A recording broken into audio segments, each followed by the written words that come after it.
Recognition, power, and influence is your birthright, and this podcast shows you how to get there. Welcome to episode number 227. Today's episode is an interview that I was able to do last month with the one and only Emily Chang. Emily has been an executive leader at many different industries, organizations, and she has taught us what it means to transcend your subject matter expertise and really create a legacy of your own as an executive leader. She is also the author of an incredible book of stories called The Spare Room. I'm going to let her explain what her own definition of a spare room is, and you're going to be so inspired. I was practically in tears at this part of the interview. And then she also speaks to us about the role that mentorship has played throughout her entire career. There is so much wisdom in today's episode. I think you're going to love every single minute of it. So let's get started. Welcome to Women Changing Leadership. I am your host, Stacy Mayer, and I teach you how to get promoted, get paid, and bring your whole self to the leadership table. I am on a mission to change organizations from the C-suite out, because women are the new face of leadership, and we are doing it on our terms. Hello, everyone. Welcome to another episode of Women Changing Leadership. I am your host, Stacy Mayer, and super excited, as always, to be here with you again this week. This week's episode, I have somebody that I really enjoy listening to and hearing from.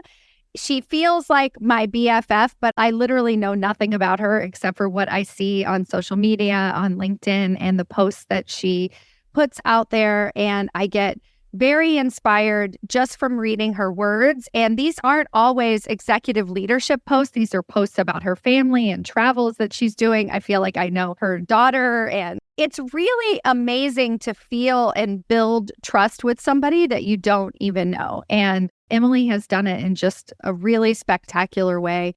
Also, from what I can tell, she has been an extraordinary leader and had an extraordinary leadership career. So I have been wanting to have her on my podcast, and now is the perfect opportunity. So I'm so grateful to have you on here, Emily. Thank you. Thanks for having me, Stacy. I'm going to give a formal introduction of you, and then we'll just dive right in. Sounds good. Emily Chang is the CEO for VML West and is global commercial leader with 24 years of experience spanning QSR, retail, hospitality, creative tech, and FMCG industries. She has held executive roles at McCann Worldgroup, Starbucks, IHG, Apple, and P&G. Emily believes passionately in living with intention and leading with authenticity. A servant leader who has delivered 4 TEDx talks and published a best-selling book called The Spare Room. First of all, I'd love to hear about your personal secrets to success. Oh, I love that. That's a good open-ended question. And for anybody listening, we had no questions in advance. So I was so looking forward to just having a wonderful conversation. Somebody said to me that podcasts are like therapy because you get asked these questions and you don't have a chance to kind of think through before you respond. And that for me is really fun. So my secrets to success, one is not to force a paradigm when there is no paradigm. I now lead an agency, and oftentimes I get asked the question, what made you shift from client side to agency side? And I've been trying to find the most gracious way to answer that question because I think that's a forced paradigm to think about careers as client or agency, whereas maybe it's broader than that. It's about the job, who you work for, the work to be done, the challenges that you get to overcome, and your growth ambitions. I think those supersede client or agency, or even sometimes one industry or the other. While there are nuances with every type of company, every vertical, I think when you force a paradigm, you might limit yourself. So you've seen I've worked in different industries. I've changed companies a couple of times. And one of the reasons I think I can do that is I don't think about the vertical or to think I'm changing industries. Those types of framework statements can be intimidating. And you can get caught up in, oh my God, what am I doing? Do I have a right to do that? What don't I know? Instead of thinking, okay, here's the job to be done. Here's why they're interested in bringing me in. Do I have that value to contribute? What else do I have to learn? And leave everything else open-minded. That's the first thought that comes to mind. Oh my God, it's perfect. And I tell my clients, the best thing that can ever happen to you is to get a job that you know nothing about. Like get a role as a vice president or a senior vice president where you're forced to rely on your team and rely on your own executive leadership expertise. So I love that. So when you're thinking about shifting paradigms and so on, is that true? Like my theory is that we can rely on this transferable skill of executive leadership. And if we know how to lead a team, if we know how to find answers, if we know how to get the answers that we need to know for our group, has that been your experience as you've been shifting paradigms? Yeah, I think you have to know yourself pretty well. You have to know what you bring to the table and identify what elements are transferable and which maybe had worked in a different context that may or may not now. I think you also need to be reflective enough to know what you don't know and what you're not good at. And then when you assess the landscape of what you're entering, consider, how do I supplement? Do I need to strengthen what is not a strength today? Or is there an existent strength that I can leverage within the organization, whether it's people or process? I think that sort of assessment can be really helpful. Sometimes I use the framework the first 90 days. Sometimes I just kind of think through, call it like a list of hypotheses. Okay, I think I'm coming into this role and I can bring A, B, and C. I think these are the questions. I think these are the places where I can add value or where things could be optimized. And then come back every weekend in the beginning, and then come back every month. I've now been in this role over a year, and I'm still coming back to that list of hypotheses. And some were wrong. They're absolutely high functioning, and there's not much I can do to improve. There are new ones that I'll add to the list. And then there are some assumptions that just need to be tweaked. But I think that kind of regular visiting of a list of initial hypotheses keeps fresh. You know, we often use the phrase, he's already drunk the Kool-Aid. It helps you not drink the Kool-Aid. It helps you keep fresh why you joined this company. And it also serves as sort of a lighthouse for you of what is it I want to achieve in this role? Why did they bring me here? And what do I want them to say about me after I leave one day? I really love how you're explaining to us your thought process and the different ways that you think about it, like the framework of 90 days, the framework of shifting paradigms. I believe that you can start to create these frameworks and it gives your team something that they can follow. And when you have a leadership framework in that way where you're sort of spelling it out, this is how I see things and this is how I see your role. But in that sort of more thought leadership way, is that something that you did back when you were an executive leader at these various companies, or is that something that you've just sort of grown into more recently? I think it's something I've consistently done, but as I get older and with each change, I think I approach with more humility. You get to a point where you're like, I'm never going to know it all and I'm never going to be the best.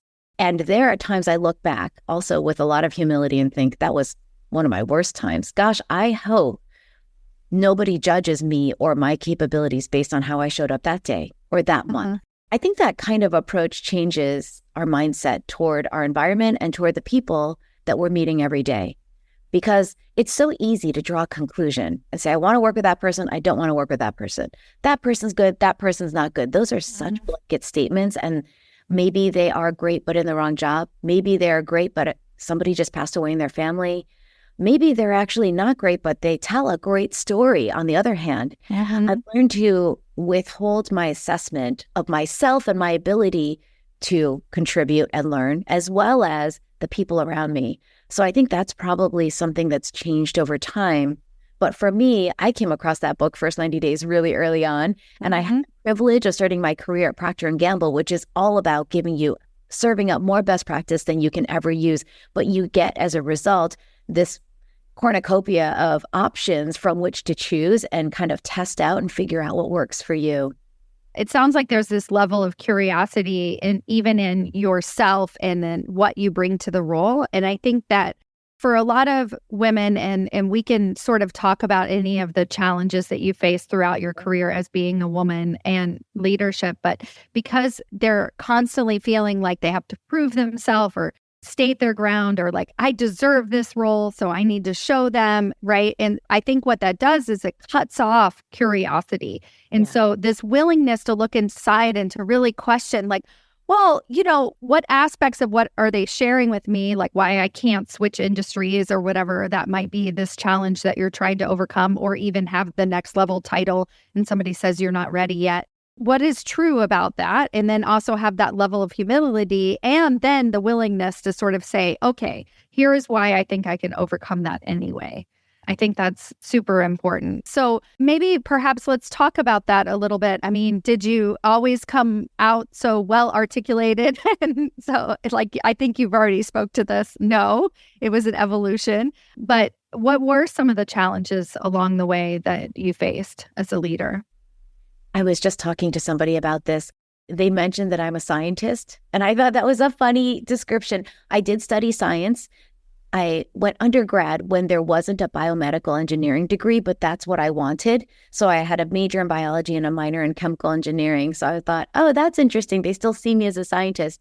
That was probably one of the first major mental shifts I had to make when I joined the business world. Because when you're growing up in science, the way that you articulate your thinking is data point A, data point B, data point C, therefore conclusion. And I realized that people didn't think I was a strong thinker in the beginning because they're like, God, she's just circling. I wasn't. I was using the scientific method. So I learned to flip it quickly. Okay, start with a conclusion. Do they even want the rationale? If they do, be prepared to serve it up. But if not, let it fall to the side. And now you're seen as a sharp thinker and cogent and clear. Yeah. It's reading your environment, knowing how they think, understanding the vocabulary. By the way, you can't do these two things unless you learn to listen first. And then adapting what you think, staying true to yourself, but using a language that is already easy to understand. I like that. And I really like the connection to science because a lot of my clients do come from biotech or healthcare industries. And I think that in healthcare in particular for women, there is a huge flip where we see a lot of women up until the director level. And it's an industry that you go in because you really want to change things and you want to change the system and you want to bring drugs to patients or whatever. And then you find yourself at an even stronger, I feel like, glass ceiling, because almost stronger in the sense that it's more of a surprise because it flips. Whereas in STEM careers like tech, it's like, well, no, I've always been the only, this whole career path. But in healthcare, I find that that's not the case necessarily. And so then they sort of get to the ceiling. And so it's interesting that your background kind of starts out that way. And then you had to figure out how to switch some of that language. I think we often talk about this idea of fixed and growth mindset. It's so much more than words. Humble confidence, I think, is probably the one phrase that encapsulates it. Why? Because it's sometimes seen as an oxymoron, but it's not. I think my confidence comes from a source of humility. Where else does confidence come from? Perhaps a very strong sense of self, perhaps an inflated sense of self. Maybe it comes from other people telling me I'm great, and therefore my confidence fluctuates based on what other people think of me. I think when your confidence comes from a humility, what that means is you know what you're good at, but you know there are a lot of people who are better than you. You know what you're not great at, and you're keen to learn and get better. That's the source of a confidence that allows you to enter a room with that posture, not because you have an inflated sense of self or you think you're the best or you're supremely confident in your ability to answer any question. Rather, you just know who you are. I think that's the key, because if you come into your role, your job, your career, your life with humble confidence, what you're doing is you're managing your energy. You're focusing on what's possible. You're embracing possibilities, and that is a growth mindset. Whereas if your confidence or your sense of self is defined by your current role, your title, your pay, or others' perception of you, you're going to be grounded in a sense of insecurity. You're going to be dragged down by anxiety. So I think this humble confidence allows me to approach things with growth in mind, and it allows me to be positive, but not overly positive. It allows me to think about possibilities. So with this confidence, is this a skill that you learned? Like, how did you learn it? When did this happen for you? I don't think confidence is a skill. I think confidence is knowing who you are. Learn who you are over time. I think there's something we should feel a little bit more free to do, which is trying different skins. My daughter, when she joined a new school, I think it was in 5th grade, she tried using her full name, Elena. So she introduced herself as Milena and decided, no, I like Lainey.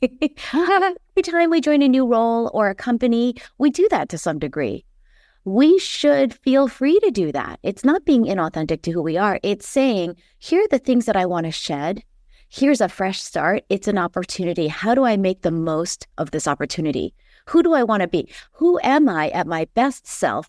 And how do I create the environment and set the expectation for those around me and for myself that I can be that person more often than not, or as often as possible? So that means maybe I change ways of working. Maybe that means I manage my calendar differently. Maybe that means I adopt different language. Maybe I wear different clothes. Some of these things are more superficial than others, but they project a sense of self. And I think over time, as we try different things, we start finding that skin in which we're most comfortable. I think that's probably the biggest piece, right? That underlines humble confidence and who I am, which is pretty comfortable with myself. I don't think I present myself the way a lot of CEOs do. I don't think that I am very polished sometimes. I post stuff that you mentioned earlier on, Stacy, that is untouched, that is maybe the camera's a little jiggly, but I just have thoughts, and my desire is to share and help somebody else. And I think that desire comes across. And I've decided at some point, though I did question at multiple points, should I be more polished? People reach out all the time on LinkedIn and say, I can help you get whatever. I can help you. And I was like, I don't want to do that. I think I just want to be myself, because when you can see a role model or somebody in a leadership role and you relate to elements, suddenly you think, this is what representation is. Oh, well, maybe I can be myself and still be successful. Or beyond representation, you get to a point of normalization where it just happens I'm a woman. It just happens that I'm Chinese American. But what I stand for is more than what I look like or where I come from. What I stand for is knowing myself and all of my weaknesses and all of the unique attributes that make up who I am, and being comfortable enough to present that to the world as it is. So speaking of giving back and being that role model, have you always been committed to sharing your ideas on LinkedIn? Is that something that happened for you in the more recent past, or how has that evolution been? I have a date for that one. You've asked a lot about the evolution. I was like, this one I have a date. I remember I was sitting in my office at Intercontinental Hotels Group, best office I've ever had in my life, just sitting overlooking the Bund in Shanghai. And I got to a point, I'd been a couple of years into the job. My team was over 5,000 people. I had a number of excellent leaders. And I found in that leadership role, I found myself saying similar things or repeating themes. And I remember thinking, I'm never going to have a chance to speak one-to-one to all 5,000 people. How do I get this out there more consistently? And so I started adopting little videos or little, handwritten notes that I would take a picture of and post in our company chat. And then I thought, well, maybe I can share it on LinkedIn more broadly. And I made this into like a gamified sense of self. I only allowed myself to use pen and marker that was available. And I made myself draw, and I am no great artist. And then I would post those things. And I remember it took off more than I thought. I remember one day I looked down and I had a couple thousand followers, and I'm like, who are these people?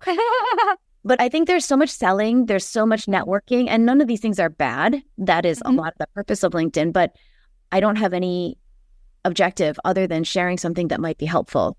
Pretty soon I took away the gamification piece, and I was like, maybe I can polish it a little bit. And I started to just post more images, and then I started to post more videos. And that comes back up to your previous question, which is, how comfortable am I? Was I always that way? There were some videos that are probably a little more polished than others. There are some messages that I thought would resonate better and didn't. And there are some that I just kind of threw out there in a whim, and then people really, really gravitated to them. So it's also, I think actually putting yourself out there, honestly, is wonderful, because it keeps you humble all the time. The things that you think are different, but when you're able to collect so many inputs that react to what you're thinking at the moment, I think it has a way of sharpening and shaping you to your best self. Yeah, and a different way of understanding yourself. So you understand yourself as a leader in this controlled environment with your team, and you have a specific role, and then you start putting yourself online, and it's a whole different thing. So now let's talk a little bit more about your book, The Spare Room. So how did this come about? Tell everybody what the book is about, all the things, and then we can kind of dive into that a little bit. Sure. Thanks for asking. So the book is called The Spare Room, and it started off as a collection of stories because we've had, at this point, 17 kids who've lived in our spare bedroom over the last 20 years. They are not through a formal program. They're all everything from little babies to our oldest was 18 years old. They're just young people who come from places where they're vulnerable, they've been marginalized, and they just need a safe place. And we have had the opportunity time and again to offer that safe place. So I had a mix of messages I wanted to put out there. One was, we have more capacity in our lives than we can possibly imagine. And when we open our lives to that serving needs and to that sort of opportunity, we find that our lives become so much richer and we become so much more blessed for giving. My second message was, there's so much need in society. There are a lot of really large cracks in the social system wherever we've lived. And just driving awareness of some of those things. I think, people were surprised when they heard I had a child bride living with us. People were surprised at the consequences of the one-child policy in China. And so we had a chance to share a little bit more that helps everybody become a little smarter and well-informed about the world in which we live. And then what happened was 3, which is I found an agent and the agent found a publisher, and they were interested in widening the aperture. So it became more of a call to action. So it's not really just our stories. It's lots of people's stories. And it was such a privilege and a fun experience to go interview all these people and create a collection of stories. And now the Spare Room stands for a call to action, which is how do you find the intersection of 2 things? And that's the model in the book, the offer and the offense. So the offer is that unique bundle of who you are, your experiences, your capabilities, your skills, your personality. And the offense is, of all the things in the world, what calls to you so much that it stops you in your tracks and you think I have to do something about it. So I try to avoid using plastic as much as possible. We rescue a number of animals in our home. There are a lot of things that I want to do my part in the world. But when I see a little kid who has been hurt and doesn't have anywhere to go, that's the thing I need to do something about. And so if you can figure out your own offer and your own offense, the intersection of those 2 things, I call your social legacy. And the legacy is the impact that you leave, how you leave things better than you found them. And social defines the space in which you want to have that impact. I think so many people, and now younger and younger, they're asking these questions. For a lot of us, it was in our middle age or once we achieved a certain title or a pay grade, we thought, is this it? What else? But I think at multiple levels, at multiple places in our life, we start asking these questions of what else do I have to contribute? And it's not only contribution, it's a way of living. That's what the Spare Room is about. Have there been any surprises since the book came out? One was an incredibly exciting revelation, which is absolutely everybody has a spare room. I mean, I guess that makes sense, but as I started talking to people, I found so many people reaching out and saying, do you know, I grew up with my parents opening their home and they had, foster kids, or they had a neighbor's kid, or I met coworkers at VML where one woman had adopted 3 foster kids and one of them ended up burning down the house and a colleague invited them to live with them. I mean, you find incredible acts of outrageous generosity everywhere.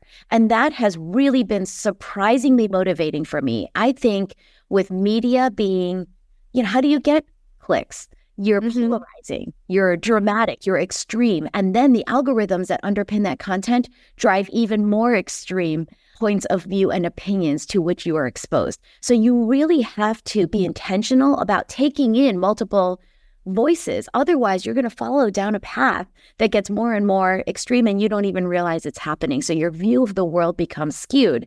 So I feel like as a result, there's a sense of responsibility. I think it's important that there are other voices, and I get to work in the creative space. And I live in Los Angeles. I'm surrounded by creative people who invest in their craft. And I'm like, wow, I never thought about this coming from a science background. Creativity is so important. These alternate voices that shape how we see the world and our role within it are so important. Now I want to ask you a question that I love to ask women is, why do you feel motivated to have a voice at the table? Well, my first answer is I think of my daughter. I want her to not hear from me, but see from me anything is possible. We all say this, but I think she has started to see it. One day, I went in her room I have this habit of picking up empty receptacles. It's like, I saw a TikTok the other day. It's like, go to my daughter's room is like going to an IKEA. I walk out with all these dishes. That is my experience. But I walked in and I saw this piece of paper and she had written an essay.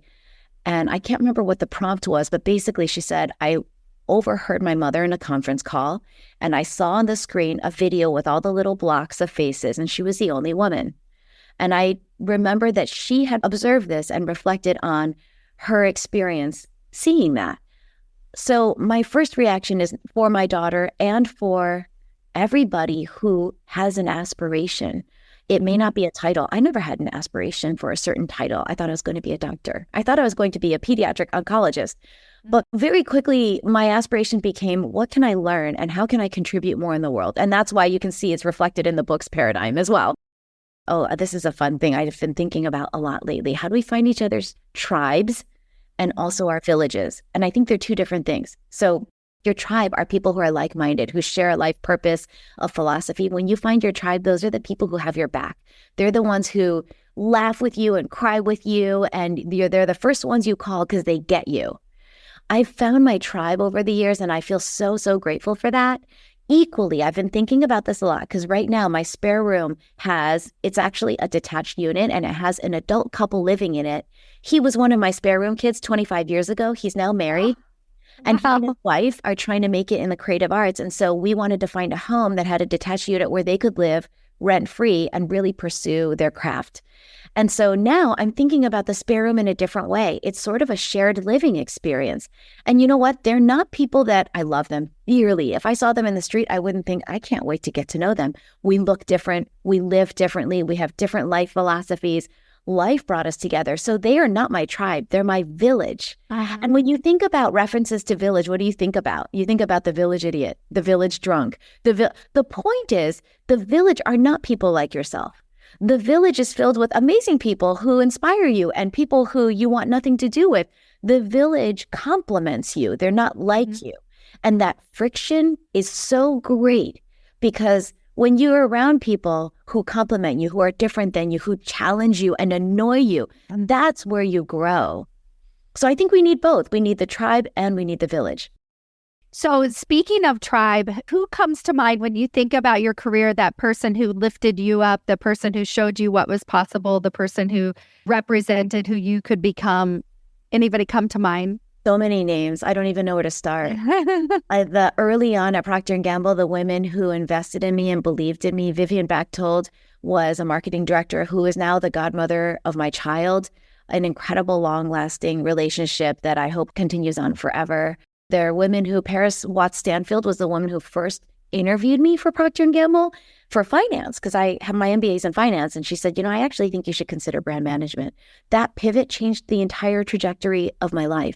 And through the course of my career, I feel incredibly gifted to have worked for amazing people and to have had alongside mentors. Somebody more recently who comes to mind is Cheryl Backhelder, is an incredible female CEO, ex-Popeye CEO. She's on the board of a number of big companies. She was my mentor for over a year. And then this was something that I think we don't do often enough. We considered when the relationship tapers off. I think these things sort of like dribble to a stop, and that doesn't pay enough tribute or honor to such an incredible relationship. I think at one point we hit a year and I sent her a note and I said, I'd love to talk about how we continue to be friends. To be honest, I would love her to be my mentor forever. She is incredibly wise and I have learned so much from her. And yet I know that her time's limited and there are a lot of other people who probably want some time with her. So we agreed to touch base quarterly as friends.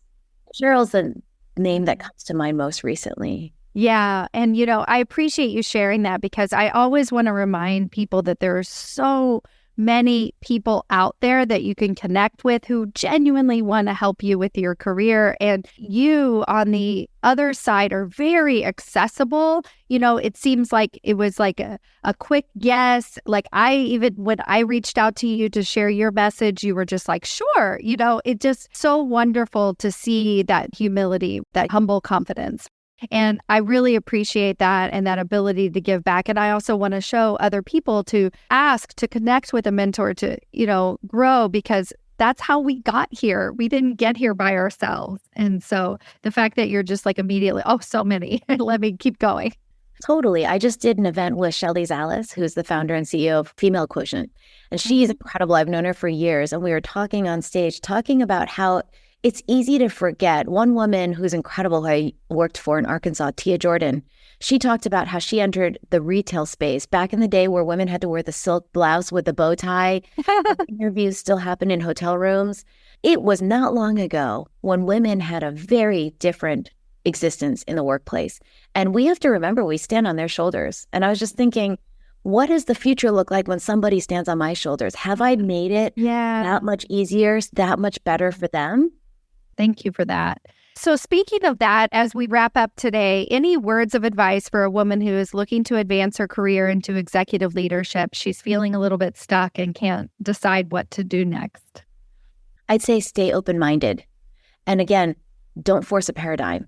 When I joined McCann Worldgroup, again, a lot of people asked, oh, you went to the agency side. I had 3 final offers and they were all dramatically different. I had to really think through what matters to me because it's not region. They're all 3 in different countries. There was not industry. They're all 3 in different industries.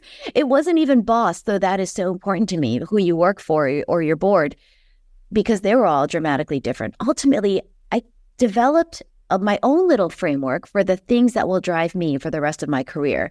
And I call it head, heart, and soul. So head, I want to remain curious and intellectually stimulated in the things of the future, whether that is wellness, technology. It's the things that will impact where the world goes and the world in which my daughter will live. Heart is, I love investing in people. And that's why it was such an easy yes when you reached out.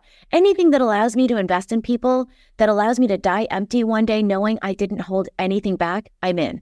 And then soul is, I wrote this book called The Spare Room, and I want to find a company whose ethos is congruent with my own life philosophy. So as long as I can find the head, heart, and soul that are fulfilling to me and where I can contribute, I'm always going to be incredibly content and thriving in my career. So my advice is find your version of that.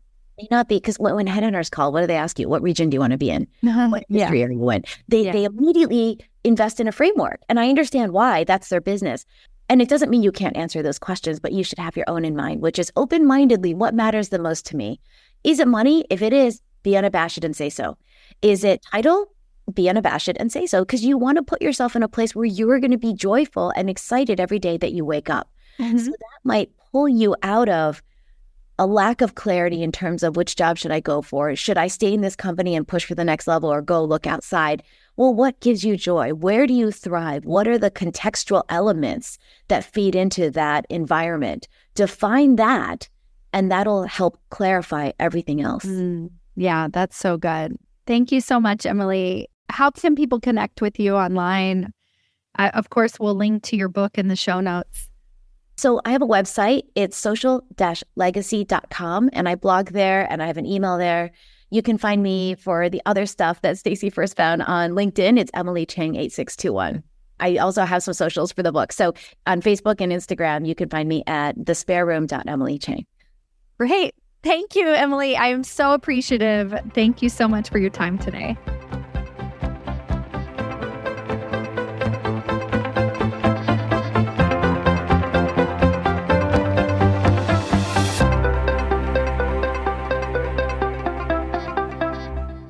Before you go, I have a question for you. Do you know how close you are to your next promotion? Really? Not what your boss has told you, not what you even believe to be true, but have you actually taken the time to sit down, take an assessment, review the 5 categories that it takes to get promoted into senior executive leadership positions and decided where you fall in each category and given yourself a ranking on a scale of 1 to 10 of how close you are to getting your next promotion? Have you done this? Well, now's your chance. If that feels interesting to you and you're like, hey, I want to know exactly how close I might actually be or how far away you might be and what it's going to take to get you even closer, then I invite you to take my promotability quiz. This is a quiz that I put together with practical tips that actually tell you where you're lacking and where you're winning. What are the areas that you actually need to improve and not necessarily what your boss is telling you all the time, so that you can take concrete steps towards landing that next promotion and changing the face of the leadership table. Go to yourpromotabilityscore.com to take your free assessment today.